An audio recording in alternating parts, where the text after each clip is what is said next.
Thank you, everybody. Merci à toutes et à tous. Je vais commencer par vous présenter nos talents, assis à côté de moi. Starting by the person who's next to me, Je vais commencer par mon voisin, pour ainsi dire, Eskin Vogt, qui est le scénariste. Le scénariste, finalement, de toutes les fictions et tous les courts-métrages de Joachim Trier. Et rappelez-vous L'Innocence, il y a 3-4 ans, il est également un réalisateur, un film qui avait été découvert à Cannes. Alors, Stellan Skarsgård, comment dire, il me faudrait 1 heure pour le présenter. Rappelons-nous simplement que nous l'avons découvert à Cannes dans les films de Lars von Trier. Il a bien évidemment une carrière brillante, internationale, Spielberg, Mamma Mia, etc. Donc, pour nous, comment dire, je vais dire les Cannois, il est étroitement associé à Lars von Trier. Inga Ibsdotter Lilea, c'est, comment dire, un visage nouveau pour nous, et elle fait figure de révélation dans ce film, et j'espère qu'elle va nous en dire un peu plus. Ensuite, Joachim Trier, je n'ai pas vraiment besoin de vous le présenter. Un réalisateur que nous connaissons depuis des années, depuis son premier film, La Nouvelle Donne, et puis Oslo, le 31 août, ça a été son premier très gros succès, et surtout un documentaire absolument incroyable sous la direction d'Edvard Munch, qui est son beau-frère. Renate Rinske, une actrice que nous avons découverte dans un film qui s'appelait en anglais The Worst Person of the World, alors qu'elle a reçu la palme du meilleur rôle féminin. Et puis nous l'avons revue dans La Convocation, l'année dernière d'ailleurs, ici à Cannes. Et puis Elle Fanning, à côté d'elle, actrice également, qui a une longue histoire avec le Festival de Cannes. Son premier film ici, où nous l'avons découverte, a eu la palme du meilleur réal. C'était Babel. Elle jouait la fille de Kate Blanchett. Oui. C'était une petite fille, nous l'avons vue grandir, si j'ose m'exprimer ainsi. Et contrairement au personnage qu'elle incarne, elle a poursuivi une carrière très autoritaire, avec Sofia Coppola, avec d'autres. Ensuite, Anders Danielsen-Lie, acteur que nous découvrons avec le cinéma de Joachim Trier. Dans tous ses films, il est brillant.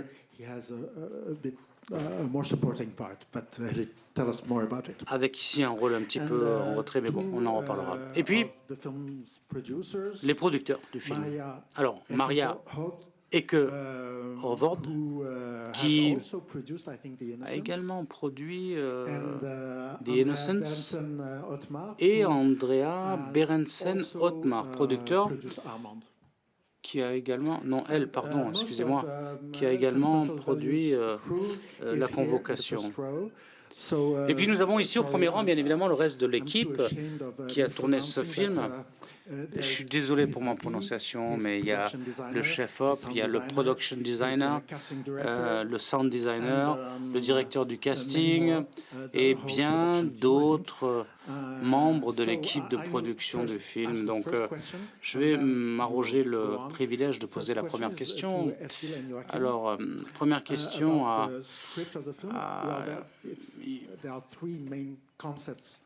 Joachim, comment dire? Alors, c'est un film sur la réalisation des films, un film sur la famille, et puis il y a cette histoire de la maison. Quel a été le principal sujet, ou le premier sujet? Je pense que le point de départ, l'étincelle, ça a été la famille. Les autres sujets sont venus se greffer là-dessus. Alors au début, on voulait écrire quelque chose sur des sœurs. Excusez-moi, ma voix est un petit peu enrouée. Parce que visiblement, le film a été bien accueilli, donc j'ai dû hurler un petit peu hier, raison pour laquelle ma voix est enrouée. Donc on a commencé par ça, la famille, et puis Joachim, avec la collaboration avec Renate, le rôle des sœurs, l'idée d'un père absent, et puis on s'est dit finalement, Gustav Borg est venu se rajouter entre guillemets à tout ça, et alors on voulait, comment vous dire, on était là ensemble réunis, on parlait. Et c'est comme dans la vie, on est là, on se demande où on en est dans la vie, et on voulait se soustraire au regard extérieur, aux attentes qui pèsent sur nous. Et puis, comme nous faisons des films très personnels, ce que nous voulions faire, c'est faire un film sur la réconciliation, sur la famille, sur le temps qui passe. Et quand Gustav Borg est arrivé, je suis devenu, comment dire, curieux. Ça m'a interpellé. Je me suis dit, voilà, on est au milieu de notre vie et on a une perspective un peu plus large, plus vaste sur la durée de vie d'un être humain. Alors bon, nous avons des enfants, Esken, moi j'en ai eu 2 autres depuis le dernier film, et quand je vois mes enfants qui sont en bas âge, je me dis que créer quelque chose, c'est dans la nature humaine. Ça n'a pas forcément un but précis. Un enfant, avant de parler, il commence à émettre des sons, à murmurer, à chanter, etc. Et donc avant d'arriver dans le langage social, dans le rôle social de la famille, il y a d'autres choses. Et même si Gustave est un père compliqué parce qu'il a 2 langues, il reste un artiste. Et donc nous avons dit, c'est de ça qu'il faut parler, de la vulnérabilité de la communication et le manque de capacité à parler avec sa famille. Et donc ça, c'est venu se greffer là-dessus. Oui, finalement, on n'arrive jamais à se parler franchement, directement, des choses importantes dans les familles. Donc ces déficiences de la communication, et l'art est une façon de combler ces lacunes, d'exprimer tout cela. Et toutes les familles ont besoin, bien sûr, de communiquer.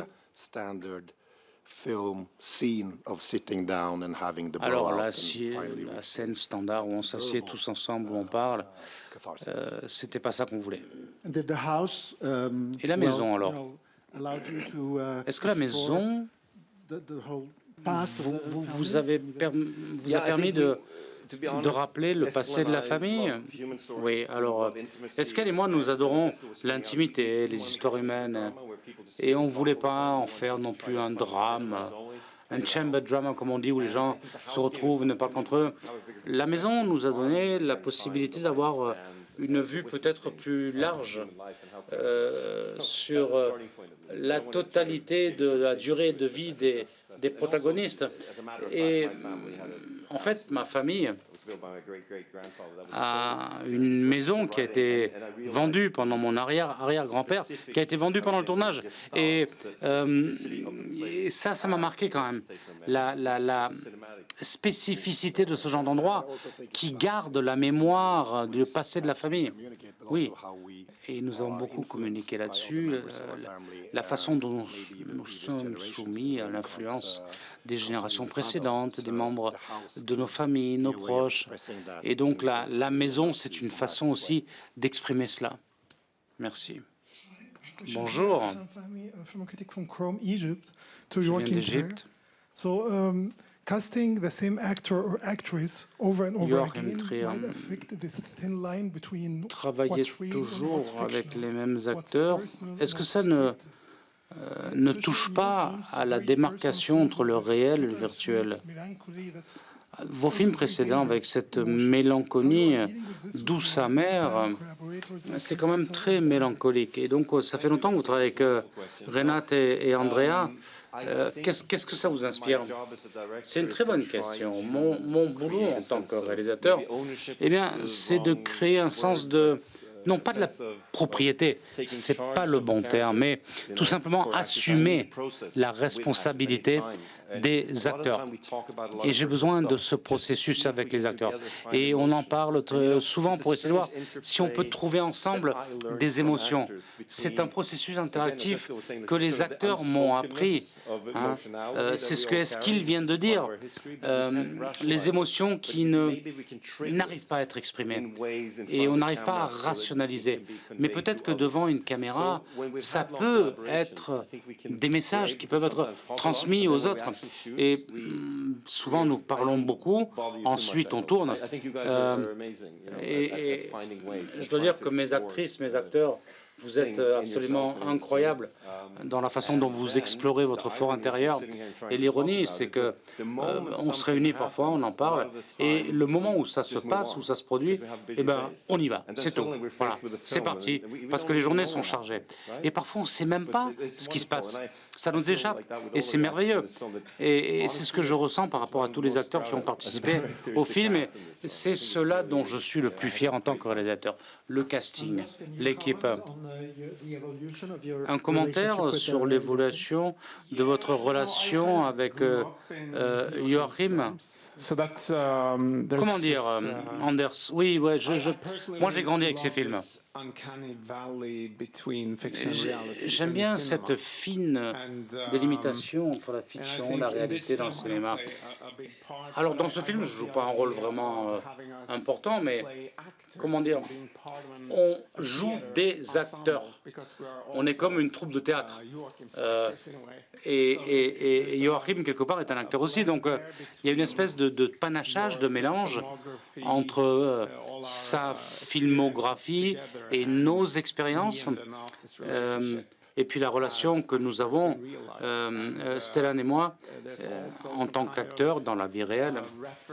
Et puis, il y a toutes ces références faites à tous ces acteurs dans Julie en 12 chapitres, etc. Donc, je crois dans des visions fortes des réalisateurs. Et c'est un privilège d'avoir pu tourner.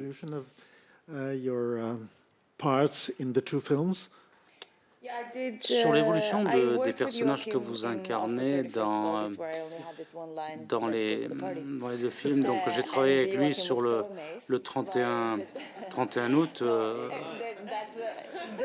Répond donc Ella Fanning, actrice.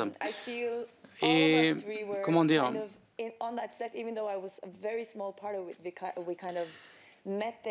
nous n'avons joué qu'un petit rôle finalement. Et, comment dire, malgré cela, j'ai... Alors il faut dire que j'avais un rôle particulier, c'était la première fois que je faisais ça. Et je me disais, bon, ben, c'est ça le cinéma. Et ce sera toujours comme ça. Mais non, pas du tout. Parce que Joachim a la capacité de créer une ambiance, une atmosphère sur le plateau, sur le set, qui nous rend le travail beaucoup plus facile. Et bien sûr, il y a ce scénario très solide. Et Esken et Joachim ont cette approche profondément psychologique et parlent sans juger par rapport au personnage. Et quand on a ce genre de contexte où les choses naturelles restent naturelles, c'est quand même un privilège. Et ça, c'est la grande force de Joachim. Personne ne sait créer cette atmosphère comme lui. Alors, les acteurs, les actrices, on va parler un peu des nouveaux venus, et je m'adresse donc à Inga. Inga Itzbotter Lilias. Votre première rencontre avec Joachim, vous pouvez nous en parler? Et quel type de réal est-il? Quel type d'acteur est-il? Alors, comme toutes et tous ici présents, j'étais une inconditionnelle de son travail déjà bien avant. Et vous savez, on a parfois des rêves, on se dit « Waouh, j'aimerais bien bosser pour tel réalisateur, telle réalisatrice ». Et il était sur la liste de ceux avec lesquels je voulais bosser. Il était à New York et dans mon mail, je vois le scénario et on me dit qu'il a envisagé de me recruter avec Rachel Campen. Donc j'ai lu le scénario et j'ai dit waouh, waouh. Un scénario qui m'a vraiment bouleversé, ému, touché profondément. Je l'ai lu tellement vite. Et quand je lis les choses rapidement, en peu de temps, ça veut dire que j'aime. Donc le jour d'après, on a fait une conférence sur Zoom, on a eu un entretien très chaleureux et je priais, j'appelais de mes vœux d'avoir le rôle de Rachel. Et finalement, il m'a adopté, entre guillemets. Et donc, on parlait de ce méta-univers où un acteur joue le rôle d'un acteur, pour ainsi dire, interprète un acteur. Et puis cette espèce de préjugé commercial de film de Predator.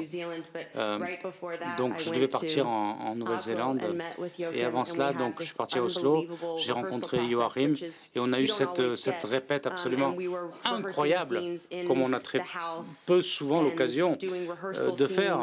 Donc on a fait des répétitions de scènes de répétition. Voilà. Donc j'avais mon scénario et j'essayais de comprendre comment je pouvais jouer une actrice qui jouait. Donc après on a fait des répétitions avec toute l'équipe et puis on a beaucoup parlé très souvent sur la façon dont on voulait présenter Rachel et l'environnement que Joachim crée. Comment dire, c'était une sorte d'espace ouvert et il arrive à trouver en vous des performances que vous ne soupçonniez pas.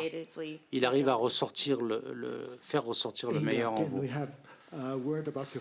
Inga, donc le premier meeting lors du casting, vous pouvez nous en parler? On vous rapproche un peu du micro, merci. Le premier meeting, c'était la deuxième audition. Et puis bon, avant de faire les tests, etc., on a parlé, on a échangé quelques mots pendant une demi-heure. Et tout de suite, j'ai compris que j'avais là rencontré quelqu'un qui me comprenait. Je me sentais à l'aise d'emblée. Et ça, c'est très, très important pour une actrice, pour un acteur. Enfin, pour moi, du moins, c'est essentiel. Et voilà, ensuite, ça s'est enchaîné. Et puis, ensuite, il y a eu l'audition. Et comment dire, j'étais comme une enfant, quoi. Je jouais, j'étais heureuse, c'était vivant, c'était piquant, je me sentais respectée, je me sentais honorée.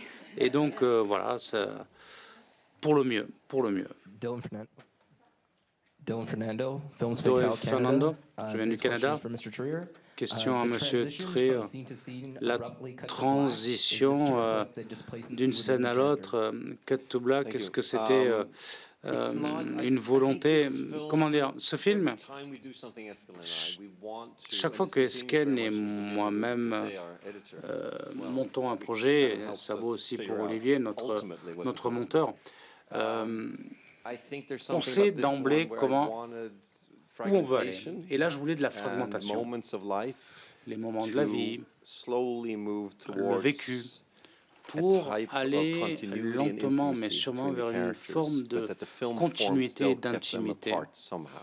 Mais le format du film, bien évidemment,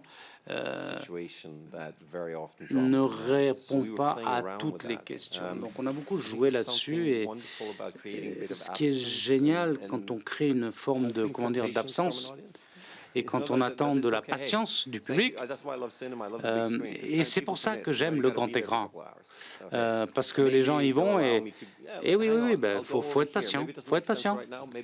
Alors peut-être qu'au début du film, les gens n'entrevoient pas le sens d'un film, mais après, le film finit par en revêtir un sens. Et toutes ces histoires de chapitres, etc., on est des fans de musique, pas que Esken et moi, nous tous. C'est un peu comme lorsque l'on compose un album. On veut que toutes les chansons soient bonnes. On ne veut pas, moi j'ai grandi avec les vinyles, donc on ne veut pas que les gens passent une chanson.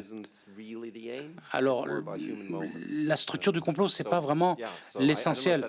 Il s'agit de vie, d'être humain. Je ne sais pas si ça répond à votre question, mais on a parlé de cette stratégie en profondeur, en longueur. Et comment dire, c'est la façon de gérer le temps. C'est l'un des choix esthétiques les plus importants que l'on est amené à faire en tant que réalisateur. Je me rappelle que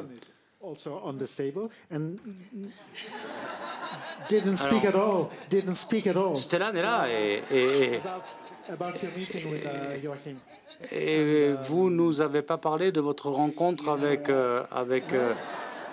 Joachim. Oui, mais vous m'avez pas posé la question. Ben, je vous la pose maintenant. Stellan.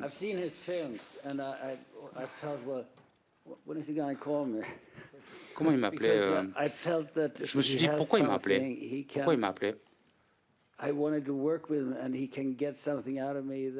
Et je me suis dit, peut-être qu'il veut puiser en moi quelque chose que les autres ne peuvent pas lui donner. Donc il m'a appelé, et je suis parti à Stockholm, on s'est rencontrés, et il m'a montré ce scénario absolument magnifique. Quand on est un homme âgé dans le cinéma, quand vous avez beaucoup d'enfants, c'est parfait, c'est parfait. C'était exactement ce qu'il me fallait. Hello? Bonjour. Hello? Okay. Hi.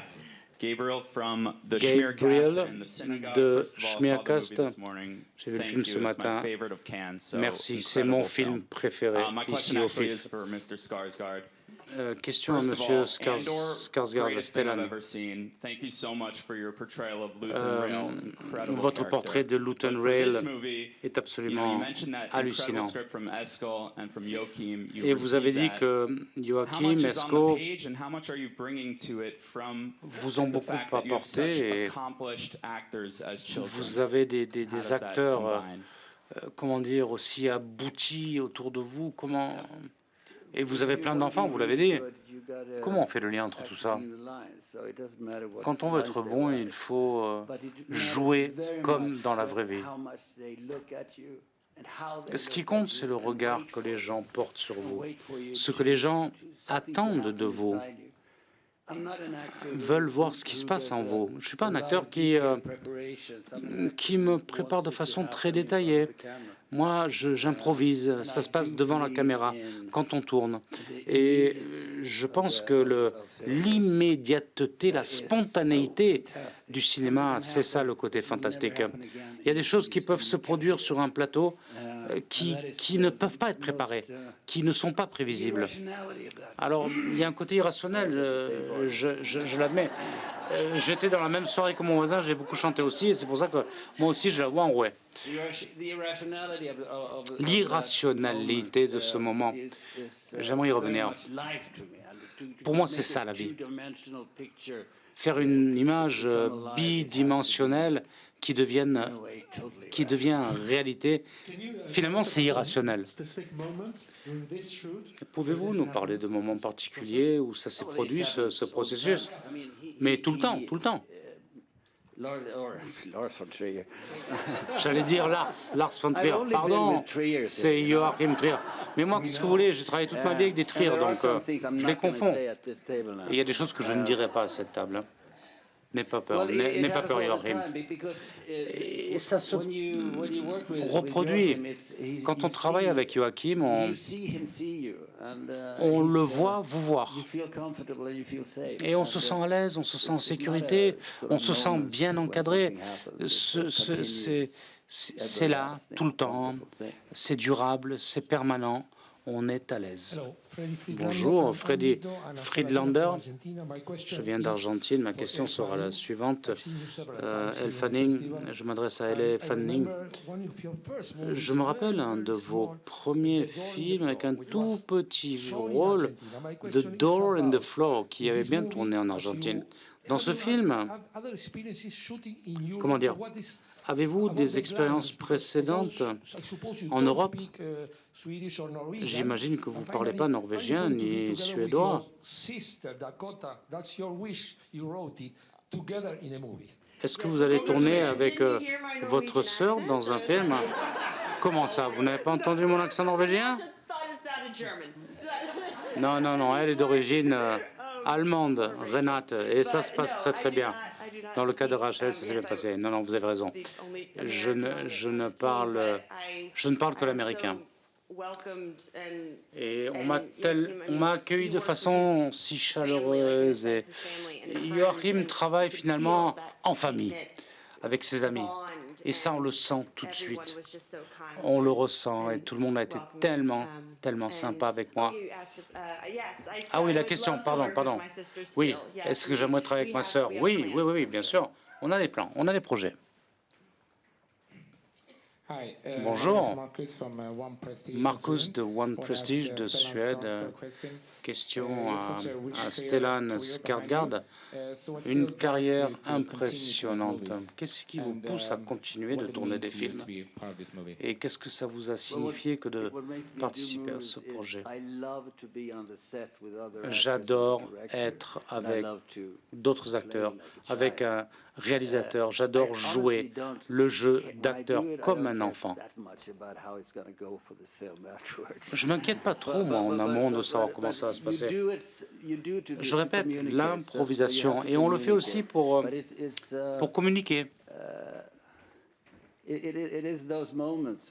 Vous savez, ce sont ces moments où vous vous surprenez vous-même, où vous êtes surpris par vos collègues, par les autres acteurs, les actrices, où vous êtes surpris, pris à contre-pied par le réalisateur. Et c'est ça qui est marrant.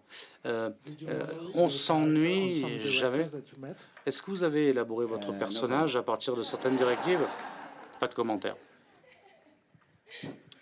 Hello everyone. Bonjour, I'm Diana Martirosyan from Regional Post, Armenia. Diana, I'm unofficial je viens distributor and d'Arménie. promoter of the worst person in the world, I guess in Armenia. I loved it so much, and this one J'ai is adoré also, I guess, votre giving film. me the same vibe, more or less, but in a more family way. So my question is to Mr. Trier. Question à Joachim Trier. On a notre film en compétition qui s'appelle The Sound of Falling de Masha Chavinsky, qui nous parle aussi de l'histoire d'une maison et qui nous parle des générations qui se sont succédées dans cette maison, qui ont vécu. Est-ce que votre film, c'est une réflexion sur les femmes, sur les endroits où elles ont grandi ou qu'est-ce que vous pensez du film de Masha? Il n'est pas pareil que le vôtre, mais qu'est-ce que vous en pensez? Alors, j'en ai entendu parler, on m'a dit que c'était un magnifique film allemand. Malheureusement, je n'ai pas eu l'occasion encore de le voir, mais je vais aller le voir, oui, bien sûr. J'en ai entendu parler. Alors, si les films commencent à communiquer entre eux, mais c'est génial. Et peut-être que par coïncidence, on ferait peut-être les mêmes films. Non. Alors, au niveau des femmes, votre question, qui grandissent dans des maisons, vous savez, les hommes ont le droit aussi de vivre dans une maison. Je ne sais pas comment répondre à votre question. C'est une bonne question. Alors, oui, bon, il y a le féminisme, Marguerite Duras, qui avait dit que très souvent les hommes, comment dire, que la narration masculine a été rendue populaire par l'Occident. Et si vous mettez un homme dans une maison, c'est le désespoir alors qu'une femme pose son empreinte sur les murs. Alors moi, Céline Sciamma, Mi Hansen-Løve, Marguerite Duras sont des gens qui m'ont inspiré, des gens qui ont fait des choses absolument merveilleuses, peu importe le sexe, femme ou homme. Et vous savez, historiquement, dans la littérature, il y a des émotions dont je me sens très proche, même si je suis un homme. Et il y a beaucoup de films, parmi lesquels mes films, où on montre que les hommes peuvent avoir aussi beaucoup d'émotions. C'est un phénomène psychologique. J'étais un peu timide. Parce que Stan et moi, on vient d'un background punk et on ne voulait pas faire des films BCBG. On s'est rendu compte qu'on était plutôt jeunes et on s'est rendu compte que le monde était un endroit un peu hard. Et donc nous voulons montrer des personnages, des hommes, des femmes. Oui, la tendresse, c'est peut-être la nouvelle vague punk. Allez, on va le dire. Voilà. Et c'est de ça que j'ai besoin. J'ai besoin de croire que nous sommes encore capables de voir l'autre, de nous réconcilier. Et le machisme et la colère ne sont pas des façons de vivre. Voilà, c'est ça aussi notre déclaration.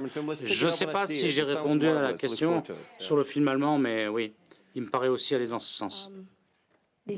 Bonjour, Christine Ibáñez. Je viens du Mexique et j'ai une question à Stella. Tout au long de votre carrière, vous avez interprété des personnages tellement différents, tellement nombreux. Est-ce qu'il y a des moments qui vous ont particulièrement marqué en tant qu'acteur, en tant que personne, et Joachim? La référence à la nouvelle génération. Alors, je vais commencer.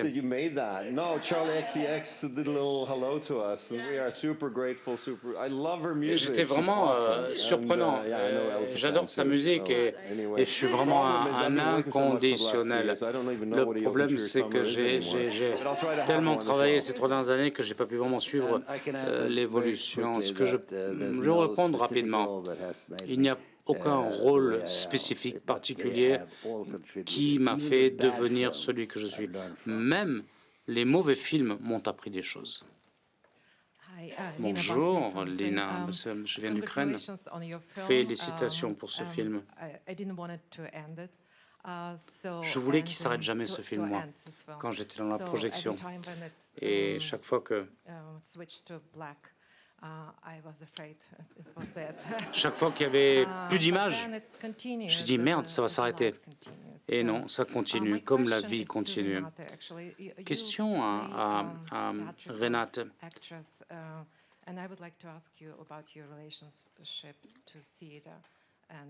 Votre relation, votre rapport par rapport à cette maison, cette pièce.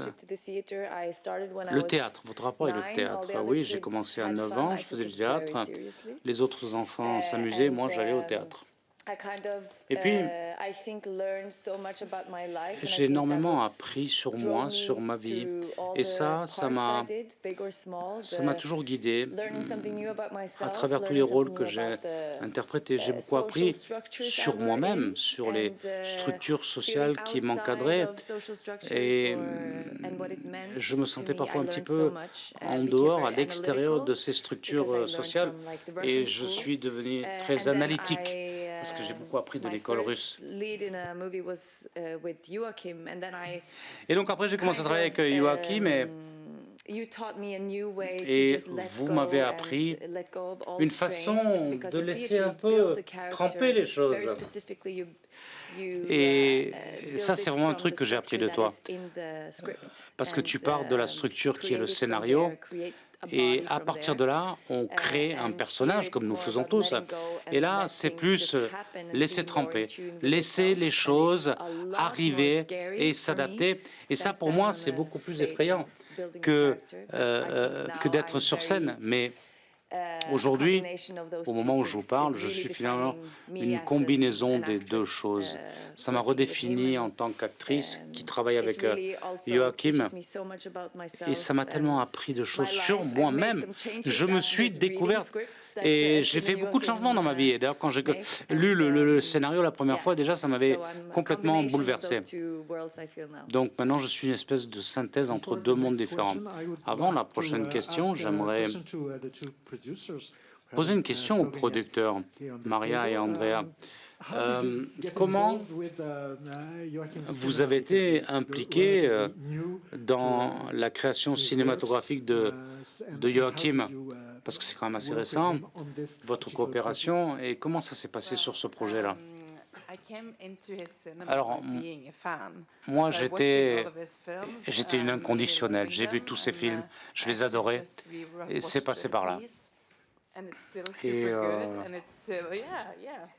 non, mais vraiment, il y a des films comme Reprise, etc. C'est génial, c'est génial. Des films tellement drôles, tendres. Et donc, j'ai eu le privilège de commencer à travailler avec lui parce que j'ai produit L'Innocence. Et j'ai été recommandé à Joachim et avec Andrea, on a été invités à un mariage arrangé. Voilà, un mariage bien arrangé. Et même chose pour moi, j'étais une inconditionnelle du travail de Joachim, et je le suivais.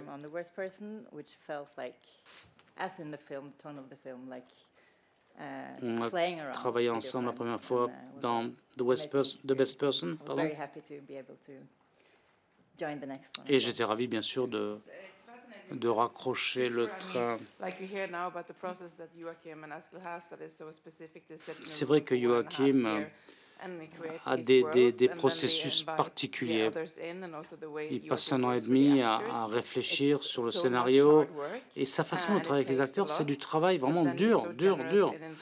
Mais il est tellement généreux, il invite énormément de gens à participer, comme Olivier, Gisler, etc., qui ont travaillé dès le début de la carrière de Joachim. On avait pratiquement une centaine de personnes. On a une centaine de personnes qui sont venues de Norvège ici pour rendre hommage à ton film. Bonjour, Joachim et Renate. Je suis psychologue, je fais de la thérapie cinématographique et je me sers souvent de vos films. Quand on parle de relations humaines, votre expérience personnelle, qu'avez-vous appris sur vous-même pendant cette aventure? Parce que j'ai l'impression que Oslo, c'est un peu de la dérive. Là, vous revenez sur le passé, la famille. Est-ce que vous êtes un peu plus underground, là?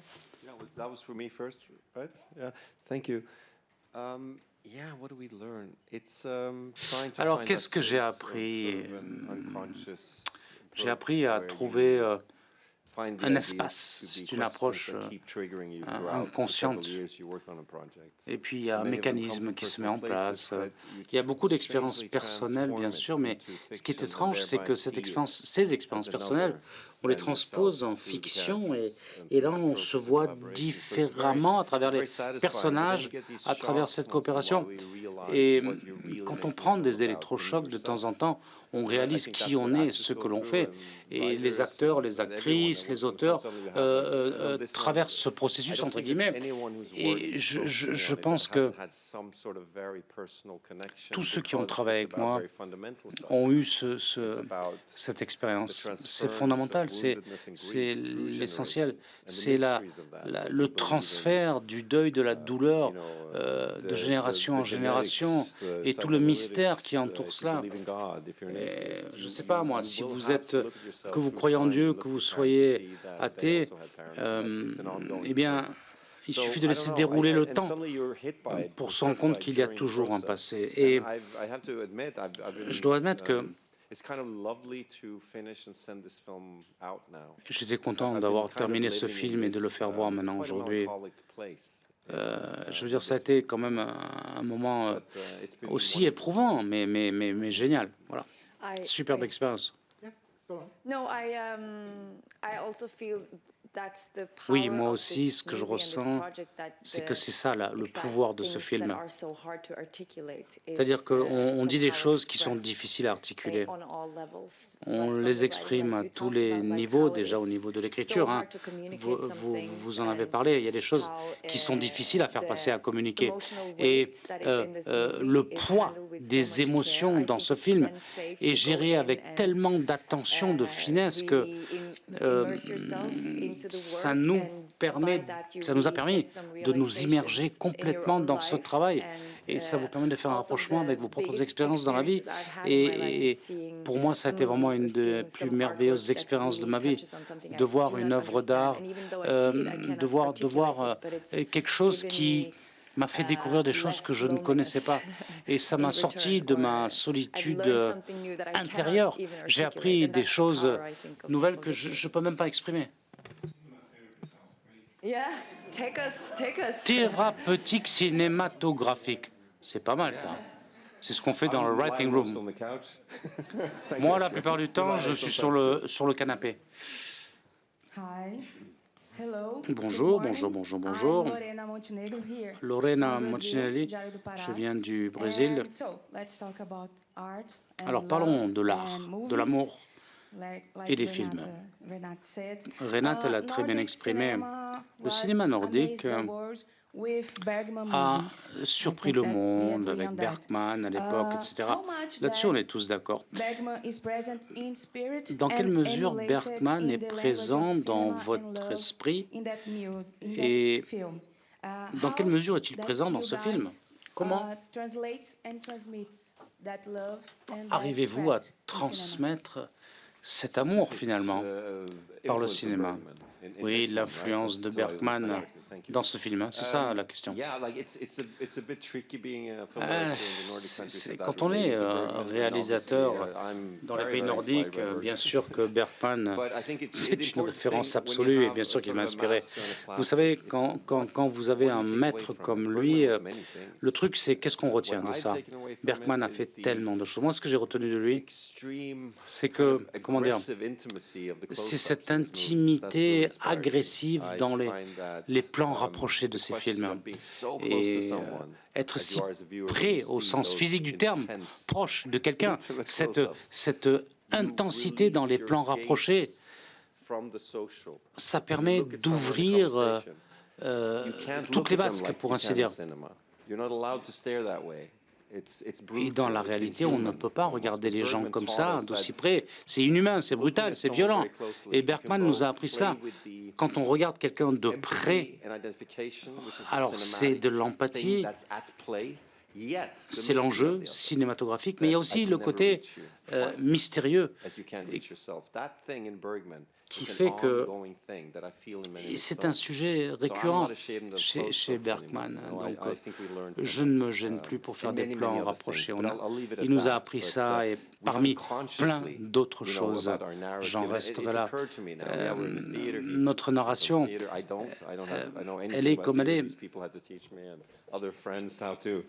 Il y a des gens comme les gens qui m'entourent, qui m'ont aidé à apprendre des tas de choses parce que je n'ai pas vraiment ce background. Mais dans un autre film, on pourrait parler d'autres aspects liés à Bergman, mais bien évidemment qui nous a inspirés. Dernière question. Bonjour, Helen Barley, je viens d'Australie. Vous parlez toujours de votre jeunesse, mais vous avez grandi quand même. Mais là, pour le coup, vous êtes vraiment utile dans ce film. Et le rôle que vous interprétez est un rôle très mature. Très mature, très...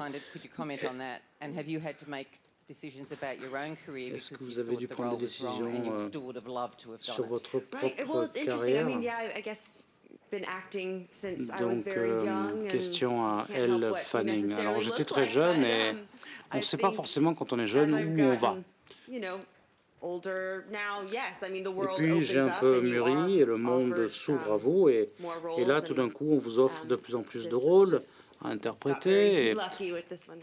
Et puis, celui-là, vraiment, j'étais vraiment contente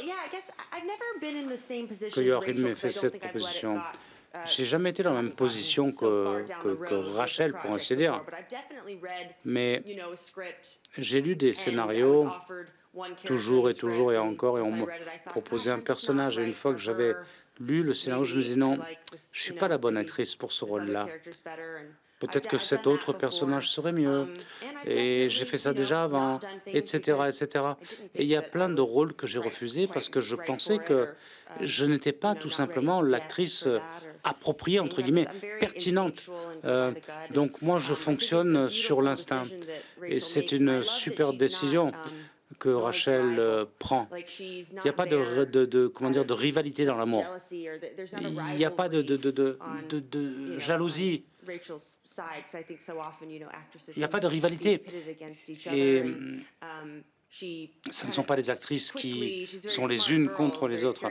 Elle est une fille très, très intelligente et elle est finalement emprisonnée dans ce drame familial. Et bon, moi, quand j'ai joué le rôle, je n'avais pas pleinement conscience de l'ampleur.